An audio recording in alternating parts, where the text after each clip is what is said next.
ஏதோ நம்ம இப்போ ஏதோ டக்குன்னு பிறந்துட்டோம், டக்குன்னு வாழ்றோம், டக்குன்னு ஒரு அப்பா அம்மா வயிற்றுல பிறந்துட்டோம், ஏதோ போகிறோம் வர்றோம், இப்படி பிஸ்னஸ் அமைஞ்சிருச்சு அப்படின்னு நினைக்கிறீங்க. அப்படிலாம் கிடையாது. எல்லாமே சொல்லி வச்ச மாதிரி ஒரு இம்மி பெசகாமல் பர்ஃபெக்டாக இங்கே எக்ஸிக்யூட் ஆகிட்டு இருக்கு. தூக்க மாத்திரை என்பது வேற வழியே இல்லாமல் போடக்கூடியது. அது இல்லாமல் நீ பல பேர் தூங்க மாட்டீங்க. அதுக்கு உண்டான காரணம் என்ன? மன அளவில் ஓவர் ஸ்ட்ரெஸ், அழுத்தம் இருக்கு.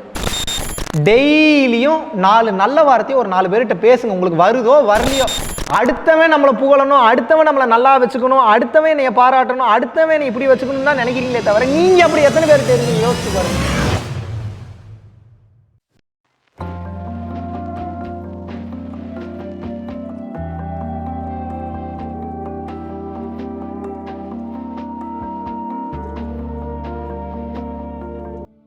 குருவே சரணம்.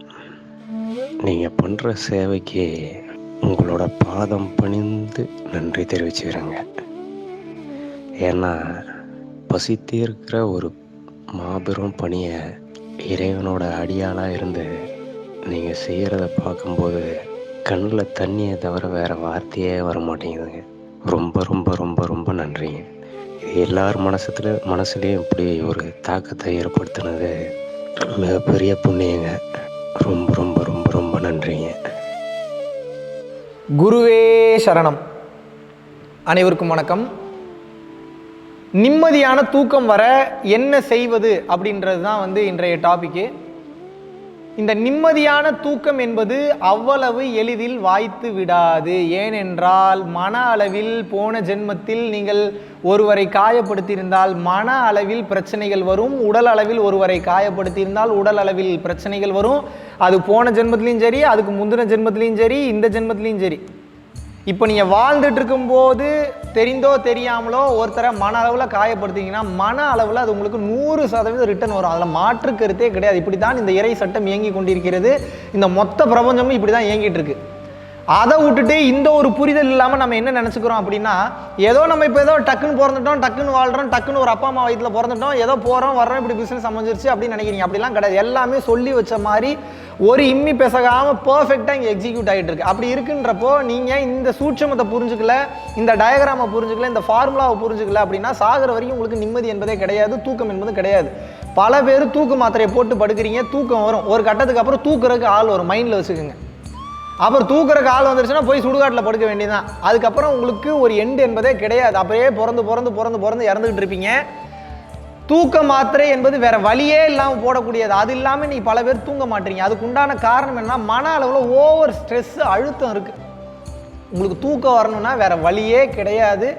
இந்த ஒரு வழி தான். இதுதான் ரொம்ப நேர்மையான, நேரான, இறைவன் வகுத்து வைத்த பாதை. தயவு செய்து டெய்லியும் 4 நல்ல வார்த்தையை ஒரு 4 பேர்கிட்ட பேசுங்க. உங்களுக்கு வருதோ வரலையோ, முதல்ல ஒரு 10 பேரை பலிகடை ஆக்குங்க. பலிகடை ஆக்குங்கன்னா என்ன சொல்கிறேன், சும்மாவாவது கூப்பிட்டு வச்சு ஒரு பாசிட்டிவாக 4 வார்த்தையை பேசுங்க. எக்ஸ்பெரிமெண்ட் பண்ணுங்க. ஏன்னா இவ்வளோ நாள் அப்படின்னா என்னன்னே தெரியாமல் வந்துட்டீங்க.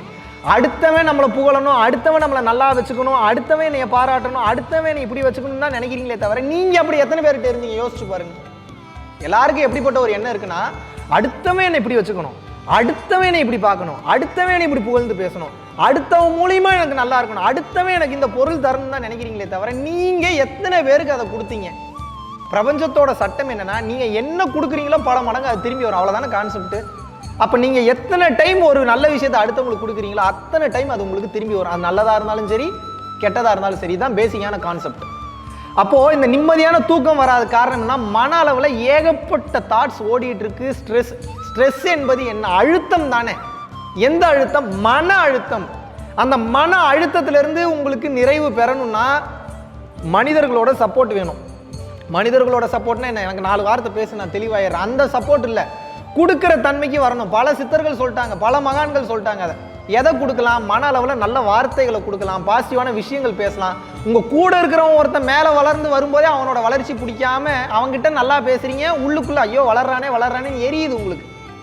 இதனால தான் வள்ளலார் சொல்லுவார், உள்ளொன்று வைத்து புறமொன்று பேசுவார் உறவு களவாமை வேண்டும்ங்கிறார். மனசில் ஒன்று வச்சுட்டு வெளியில் ஒன்று பேசுவான், அவனை நம்பாதான், அவன்கிட்ட சேரவே சேராதங்கிறார். அப்போ நான் உங்ககிட்ட என்ன சொல்கிறேன்? அடுத்தவனோட வளர்ச்சியை பார்த்து என்றைக்கு உங்களோட மனசு சந்தோஷப்பட ஆரம்பிக்கிறதோ அன்றைக்கு தான் உங்களுக்கு நிம்மதியான தூக்கம் வரும்.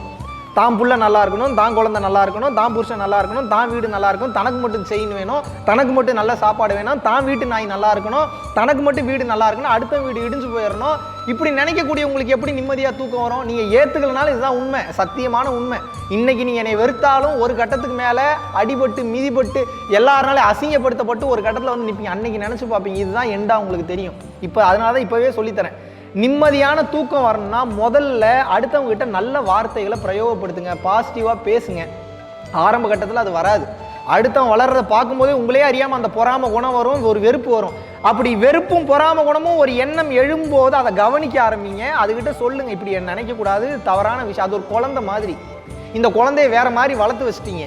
இப்போ அந்த குழந்தைய என்ன பண்ணா, சைத்தான் தன்மையில் இருக்கக்கூடிய குழந்தைய இறைத்தன்மைக்கு மாற்றணும். அப்போ என்ன பண்ணணும், அதுகிட்ட பேச்சுவார்த்தை நடத்தி. இதை தான் இந்த நண்பன் படத்தில் விஜய் சூப்பராக சொல்வார், ஆலி சொல் ஆலி சொல் ஆலி சொல்பார். அதுக்கு பின்னாடி அவ்வளோ அர்த்தம் இருக்கு, சும்மா சின்ன விஷயம் கிடையாது. அந்த ஆலி சொல்ன்றது என்ன, மனசை சரிபடுத்துறதா அர்த்தம். அப்போ எப்பெல்லாம் உங்களுக்கு பொறாமை குணம் உங்களே அறியாமல் வந்துருங்க. எனக்கே வந்ததுங்க ஒரு கட்டத்துக்கு மேலே.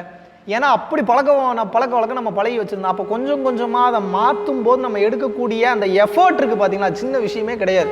அதுக்காக தான் நீங்கள் ப்ராக்டிஸ் பண்ணணும். எப்பெல்லாம் அப்படிப்பட்ட எண்ணம் வருதோ, இது தவறு, இப்படி நினைக்கக்கூடாது, இப்படி தான் நீ நினைக்கணும். அதுவும் ஒரு உயிர் தான். அது எவ்வளோ கஷ்டப்பட்டு அந்த இடத்துக்கு வந்திருக்கோம், எவ்வளோ அசிங்கப்பட்டிருக்கோம், எவ்வளோ அவமானப்பட்டிருக்கோம், எவ்வளோ வேதனையை தாங்கி வந்திருக்கோம். இன்னைக்கு இந்த இடத்துக்கு வருதுன்னா எவ்வளோ காம்ப்ரமைஸ் பண்ணியிருக்கோம் அதோட லைஃப்பில். அது நல்லா வளர்ந்து வரட்டும், அந்த உயிர் நல்லா இருக்கட்டும் மனசார நீங்கள் இப்படி நினச்சி பாருங்க. இம்மிடியட்டா உங்களுக்கு வந்து அந்த பாசிட்டிவிட்டி உள்ள இறங்கி உங்களுக்கு நிம்மதியா தூக்கம் வர வைக்கும். அன்னைக்கு தூக்கம் வரலனாலும் பரவாயில்ல, மிகப்பெரிய ஸ்ட்ரெஸ்ல இருந்து ஒரு சின்ன ஒரு ரிலீஃப் கிடைக்கும். இது பாயிண்ட் நம்பர் 1. பாசிட்டிவா பேசுறது, அடுத்தவனோட வளர்ச்சி நினைச்சு சந்தோஷப்படுறது, அடுத்தவனை தட்டி கொடுக்கறது. நல்லா வருவடா நீ, உனக்கு என்னடா, உனக்கு இறைவனோட முழு அருள் இருக்குடா, நல்லா வருவடா நீங்க சொல்லும் போது. அவனுக்கு அருளே இல்லைனாலும் பரவாயில்ல, அந்த உயிர் நல்லா இருக்கணும்னு உங்க வாயில இருந்து ஒரு வார்த்தை வந்துருச்சு தெரியுமா, இறைவன் அந்த அருளை கொடுத்து விடுவார். இதுதான் சூட்சமம். இது மட்டும் இல்லாம அன்பு தாங்க எல்லாத்துக்கும் பேசு. If you want to know the secrets of this universe, those who dare to open their heart, this nature will start to show her secrets. அப்படின்னா என்ன, எப்போது ஒருவன் புத்தியை கேட்காமல் இதயத்தை கேட்டு நடக்க ஆரம்பித்து விடுகிறானோ, லவ் அண்ட் அஃபெக்ஷன்ல பொங்குறானோ, அப்போ இந்த பிரபஞ்சம், இந்த இயற்கை அதனோட ஒவ்வொரு ரகசியத்தும் உங்களுக்கு காட்ட ஆரம்பிக்கும். அப்போதான் ஒவ்வொரு ரகசியமா தெரிஞ்சுக்க ஆரம்பிப்பீங்க. புத்தியிலேயே இருந்தீங்கன்னா உலகறிவு, கால்குலேஷன் மைண்டு, முடிவு என்பதே கிடையாது. இன்ஃபினைட். பணத்துக்கு எண்டு இருக்கா, நம்பர்ஸுக்கு ஏதாவது எண்டு இருக்கா, போயிட்டே இருக்கும், சாக வேண்டியதான் ஒரு கட்டத்துக்கு மேலே. ஆனால் இந்த அளவு கடந்த இந்த எண்ணிக்கை என்பது அளவு கடந்த அன்பாக மாறிடுச்சு. அப்படியே இந்த மைண்டில் இருந்து இறங்கி அப்படியே கொஞ்சம் இறங்கி இந்த அனாகதாக்கு வந்துட்டீங்கன்னு வைங்க. அனாகதானா என்ன, இந்த இதயத்திற்கு வந்துட்டீங்க அப்படின்னா அளவு கடந்த அன்பு ஒரு உயிர் மேலே நீங்கள் கொஞ்சம் கொஞ்சமாக காட்டும்போது நிம்மதியான தூக்கம் வரும், பாசிட்டிவான வார்த்தைகள் வரும், இறைவனோட பிளஸிங்ஸ் வரும், miracles will start to happen. அப்படியே மிரண்டு போவீங்க நடக்கிறதெல்லாம் பார்த்து. அப்போ என்னன்னா, எல்லாத்துக்கும் வள்ளலார் சொன்ன மாதிரி அன்பு தான் பேஸ். அன்பா எல்லா உயிர் மேலே இருந்தீங்கன்னா எல்லா பொருளும் உங்களை தேடி வரும், நிம்மதியாக தூக்கம் வரும், செல்வ வளம் பெருகும், அனைத்து ரகசியங்களையும் தெரிஞ்சுக்க ஆரம்பிப்பீங்க. அன்பை எப்போது ஒரு மனிதன் காட்ட தவறுகிறானோ அப்போது உங்களுக்கு நிம்மதியான தூக்கம் வராது. பாசிட்டிவான விஷயம் கூட ஃபுல்லாக நெகட்டிவாக மாறிடும். நீங்களே வந்து பார்த்தீங்கன்னா நீங்கள் இருக்கக்கூடிய இருப்பிடத்துக்கு பாம்பு வச்சுக்கிற மாதிரி வெடிச்சு சாக வேண்டியதான், வேற வழியே கிடையாது. அன்பை காட்ட ஆரம்பிங்க, ஜீவகாருண்ய ஒழுக்கத்தோடு இருங்க, உயர்ந்த கட்ட ஞானத்திற்கு சென்று விடுவீர்கள். மாபெரும் ரகசியம் இது. மறுபடியும் இந்த வீடியோ போட்டு கேளுங்க. இதுக்குள்ள மிகப்பெரிய அர்த்தங்கள் நிறைய ஒளிஞ்சிட்டு இருக்கு. நன்றி, வணக்கம்.